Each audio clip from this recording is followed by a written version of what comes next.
ఈ వీడియోలో మనము యూజర్ రీసెర్చ్ అంటే ఏంటి, అసలు అది ఎందుకు important, what are the ways to do user research అనేది ఈ వీడియోలో మనం డిస్కస్ చేద్దాం. And before we get into the topic, నేను మీకు ఒక చిన్న సింపుల్ క్వశ్చన్ వేస్తా. లెట్స్ సే మీకు ఏదైనా ఒక పని ఇచ్చిరు, మీ ఇంట్లో వాళ్ళు లేకపోతే మీ ఫ్రెండ్స్ లేకపోతే ఏదో ఒక పని నీకు ఇచ్చిరు, అరే ఇది చేసి పెట్టు అని చెప్పి. నౌ ఇప్పుడు మీరు ఆ పని చేసేసిర్రు, రైట్? కానీ ఈ పని మీరు కరెక్ట్ చేసిర్రా? అండ్ మీరు చేసిన పని ఒకవేళ ఏదైనా తయారు చేయడం అయితే అది కరెక్ట్గా తయారు చేసిరా లేదా? And if you are let's A cooking, మీరు చేసిన వంట వాళ్ళకి నచ్చుతుందా లేదా? ఇవన్నీ మీకు ఎట్లా తెలుస్తాయి, రైట్? ఇవన్నీ మీకు తెలియాలి అని అంటే మీరు వెళ్ళి వాళ్ళని అడగాలి కదా. If you go and ask, if you submit your work, that is when you get feedback, that is when you understand if the person has liked your work or not. Okay, so ఇదంతా ఏదైతే ఉందో ఇది as a single person గా చేస్తే it's a 1-to-1 feedback లేదా 1-to-1 conversation అనమాట. But ఇదే మనము ఒక గ్రూప్ ఆఫ్ పీపుల్ తో చేస్తే, లెట్స్ సే ఒక target audience it could be in the terms of age wise కానీ, లెట్స్ సే 18 to 22 వాళ్ళకి టార్గెట్ చేసి మనం ఏదైనా తెలుసుకోవాలనుకుంటే, లేదా ఆఫీస్ వెళ్ళే వాళ్ళని, లేదా స్టూడెంట్స్ అయి ఉండొచ్చు. సో ఇట్లా different groups and different target ఆడియన్స్ని మనం ఫైండ్ అవుట్ చేసి వాళ్ళకి మనము ఒక కొన్ని క్వశ్చన్స్ చేస్తాం అనమాట. Okay, that could be in the form of Google ఫార్మ్స్లో అయి ఉండొచ్చు, నువ్వు ఫిజికల్గా ఏమంటారు ఏదైనా పేపర్ మీద టైప్ చేసి దాంట్లో చూస్ ద కరెక్ట్ ఆన్సర్ లాగా ఇవ్వచ్చు. సో ఈ ప్రాసెస్ని ఏమంటామంటే దిస్ ఈస్ కాల్డ్ సర్వే అనమాట, రైట్? ఇప్పుడు మామూలుగా జనాభా లెక్కల సర్వే ఉంటుంది, అండ్ దెన్ ఎలక్షన్ సర్వే ఉంటుంది. So what these people do, వీళ్ళు ఏం చేస్తారంటే they literally go to the actual people and ask. ఇప్పుడు ఎలక్షన్ సర్వే అనుకోండి, మీరు ఎవరికి ఓటేస్తున్నారు అని చెప్పి అట్లా వాళ్ళు అడుగుతారు. అడిగినప్పుడు వాళ్ళకి ఏదైతే మెజారిటీ వస్తుందో దాన్ని బట్టి వాళ్ళు ఒక సర్వే రిపోర్ట్ అన్నది పబ్లిష్ చేస్తారు. బట్ ఇది ఎందుకు చేస్తున్నారు? With this they are knowing that okay which party is going to win. Okay, and population survey చేసినప్పుడు ఏమంటది, ఒక్క హౌస్ హోల్డ్లో యావరేజ్గా ఎంతమంది ఉంటున్నారు. సో ఆన్ దట్ నోట్ మొత్తం ఇండియాలో లేకపోతే మొత్తం నేషన్లో ఎంతమంది ఉంటున్నారు అనే ఒక రిపోర్ట్ అనేది క్రియేట్ అవుతుంది. సో ఈ సర్వేస్ ద్వారా మనకి ఏం తెలుస్తుంది? మెయిన్గా ఆ డేటా అనేది కలెక్ట్ చేసుకుంటున్నాం, అక్కడ నేచర్ అనేది మనము కలెక్ట్ చేసుకుంటున్నాం, ఎవరు విన్ అవుతారో మనం కలెక్ట్ చేస్తాం. సో ఈ డేటా అంతా మనము కలెక్ట్ చేసే ప్రాసెస్ని దీన్ని సర్వేస్ అంటారు అనమాట. ఓకే, ఇది one of the user research method. Okay, but ఇదంతా ఎందుకు? లెట్స్ సే నాది ఒక పార్టీ ఉంది, ఇప్పుడు నా పార్టీకి నాకు ఓట్స్ పడతాయా లేదా అని నేను తెలుసుకోవాలి అని అంటే ఆ సర్వే అనేది నేను కండక్ట్ చేపిస్తా, రైట్?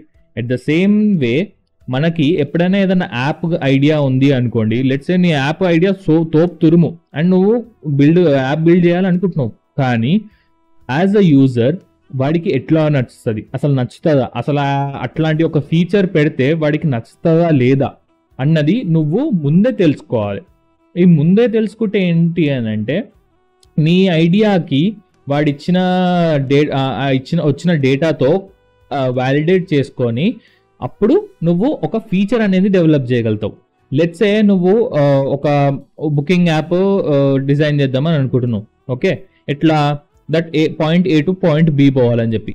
కానీ ఎవరైతే ఎండ్ యూజర్ ఉన్నాడో, అరే నాకు point A to point A కాదు, నాకు మధ్యలో కూడా స్టాప్ ఉంది, నాకు పాయింట్ ఏ మధ్యలో పాయింట్ A1 దెన్ పాయింట్ బికి పోవాలి నేను అన్నట్టు వాడు సర్వేలో నీకు తెలుస్తుంది. అప్పుడు నువ్వు ఏదైతే ఐడియా అనుకున్నావో there is another additional problem to it, that okay ఎవరైతే ట్రావెలర్ ఉన్నాడో ఫ్రమ్ A to B వాడికి మధ్యలో ఇంకో స్టాప్ కూడా ఉంది, అక్కడ ఆ స్టాప్ కూడా నేను యాడ్ చేయాలని చెప్పి వాడు ఇంకొక ప్రాబ్లం తీసుకొని వచ్చిండు. అప్పుడు you will create a different solution and added solution for your idea అనమాట.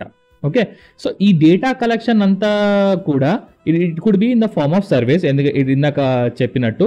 అండ్ ఇంకొక way of doing it is asking directly questions. సో దీన్ని మనం ఇంటర్వ్యూస్ అంటాం అనమాట. లెట్స్ సే ఇప్పుడు ఒక కాలేజ్ స్టూడెంట్ ఉన్నాడు అనుకోండి, వాడికి ఒక లైబ్రరీకి వెళ్ళి లైబ్రరీలో నువ్వు బుక్స్ తీసుకోవాలంటే ఈ యాప్ నుంచి బుక్ చేసుకోవచ్చు అన్న ఒక idea. Okay, just random idea. So ఇప్పుడు ఇక్కడ ఏంటి అని అంటే ఈ స్టూడెంట్ తోటి మనం వెళ్ళి మాట్లాడాలి డైరెక్ట్గా, right? We will ask them questions. ఏమని చెప్పి, నీకు ఒకవేళ ఇట్లా బుకింగ్ యాప్ ఉంటే నీకు ఎట్లా how do you want it అని చెప్పి, రైట్? లేదంటే నీ దగ్గరనే ఏదైనా క్వశ్చన్ ఉందనుకోండి, you can ask that question. Let's say నీకు ఇట్లాంటి ఒక యాప్ ఇస్తే నువ్వు వాడతావా, రైట్? ఇట్లాంటి ఒక ఫీచర్ ఉంటే దాని లోపల నువ్వు వాడతావా?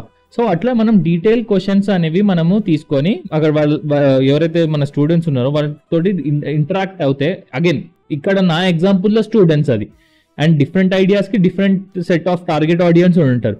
ఓకే, సో అట్లా మనం 1-on-1 ఇంటర్వ్యూ చేసుకొని ఏదైతే ఫీడ్బ్యాక్ వస్తుందో దాన్ని మనం కలెక్ట్ చేసుకుంటే దాన్ని మనం ఇంటర్వ్యూయింగ్ ప్రాసెస్ అని అంటాం.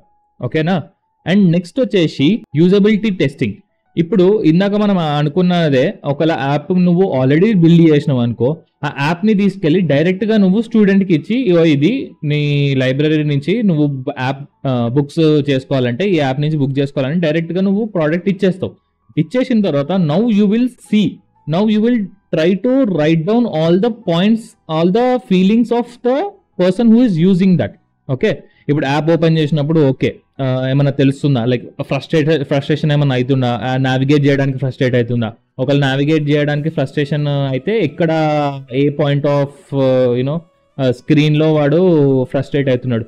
సో ఏంటి అని అంటే మనం యాక్చువల్ ప్రోడక్ట్ అనేది మనము యూజర్కి ఇచ్చి వాడు దాంతో హ్యాపీగా ఫీల్ అవుతున్నాడా, ఫ్రస్ట్రేషన్ ఫీల్ అవుతున్నాడా, ఈజీ ఉందా, ఈజీ లేదా, ఏదన్నా కనిపెట్టడానికి కష్టపడుతున్నాడా? సో ఈ పాయింట్స్ అన్నీ మనము ఇన్ఫర్మేషన్ లాగా గ్యాదర్ చేసుకుంటాం. ప్రతి ఒక్క పాయింట్ మనం రాసుకుంటాం.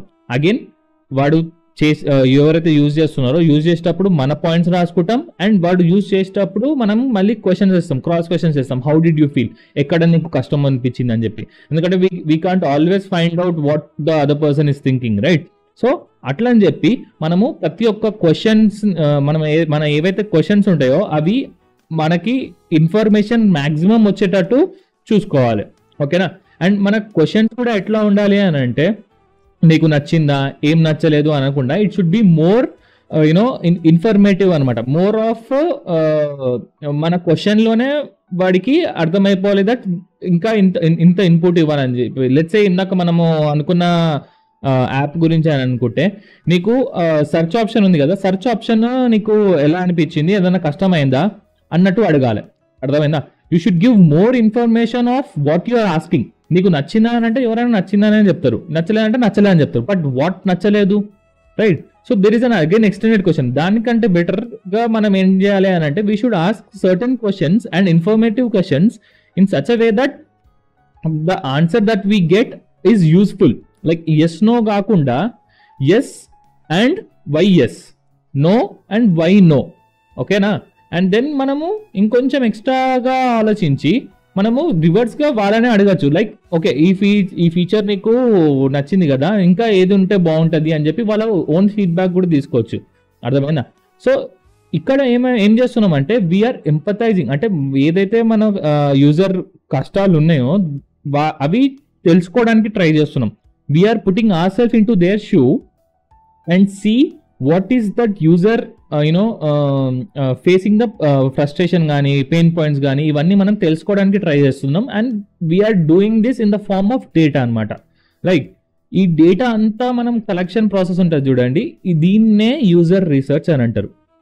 అండ్ ఇందాక చెప్పినట్టే ఇది ఎందుకు ఇంపార్టెంట్ అని అంటే, మీ దగ్గర ఆ యూజర్ డేటా అనేది ఎంత ఉంటే, again when I say in the form of data, how they are behaving, what are their frustration points, what are their pain points, what are their easy points. Easy points అని అంటే ఎక్కడైతే వాళ్ళకి ఈజీగా navigate చేయగలుగుతున్నారు, ఎక్కడ frustration navigate చేయడానికి కష్టపడుతున్నారు అన్నట్టు ఆ డేటా అంతా కలెక్ట్ చేసుకుంటే మన ఏదైతే ప్రోడక్ట్ మనం బిల్డ్ చేస్తున్నామో దాంట్లో మనం ఈ పాయింట్స్ అన్నిటినీ గ్యాదర్ చేసుకొని ఆ ఫ్రస్ట్రేషన్ పాయింట్స్ని సాల్వ్ చేయొచ్చు, పెయిన్ పాయింట్స్ని సాల్వ్ చేయొచ్చు. ఏదైతే ఈజీ ఉందో దాన్ని మనం యాజ్ అన్ ఇన్స్పిరేషన్గా తీసుకొని ఈ నెగిటివ్ పాయింట్స్ని రెక్టిఫై చేసుకునేటట్టు చేయొచ్చు. సో యూజర్ రీసెర్చ్ అనేది వెరీ ఇంపార్టెంట్ అనమాట. ఎందుకంటే యూజర్ రీసెర్చ్ చేసినప్పుడు మనకి ఏదైతే డేటా వస్తుందో దాని నుంచి మనం ఏదైతే ఎండ్ ప్రోడక్ట్ తయారు చేస్తామో, అండ్ ఆ ఎండ్ ప్రోడక్ట్ని ఒకవేళ మన యూజర్స్కి ఇస్తే they will truly love our product. And that is what we want as a UX designer. మనం ఏదైతే ప్రోడక్ట్ కానీ ఫీచర్స్ కానీ డెవలప్ చేస్తున్నామో లేదా డిజైన్ చేస్తున్నామో that should be easily accessible, enjoyable and lovable by the user, right? ఎందుకంటే మన main job is to make the users life easy. So అదనమాట ఈరోజు టాపిక్. ఒకవేళ మీకు అర్థం కాకపోతే ఏమున్నా కానీ కామెంట్స్ లో చెప్పండి మీ డౌట్స్ ఏంటో, నేను మాక్సిమం క్లియర్ చేయడానికి ట్రై చేస్తా దాంట్లో. లేదా అంటే మనం ఎప్పుడైతే లైవ్స్ పెట్టుకుంటామో ఆ లైవ్స్ లో క్లియర్ చేయడానికి ట్రై చేస్తా. ఈ వీడియో అయిపోయింది, ఇంకా నెక్స్ట్ వీడియోకి స్విచ్ అయిపోండి.